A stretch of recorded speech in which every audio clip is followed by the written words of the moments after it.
Nagabintagi kubor man kasni pet but subscribe ya u Antonio. I feel truly blessed today to be part of the funeral service of Pope Francis.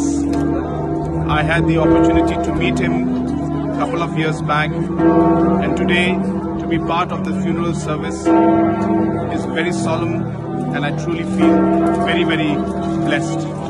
And today, even on his funeral, like he did when he was alive, he united people. And even today, in his funeral, he has united people. People from all over the world today have come to pay their respects to Pope Francis. We will miss him, and may his soul rest in eternal peace.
Yes,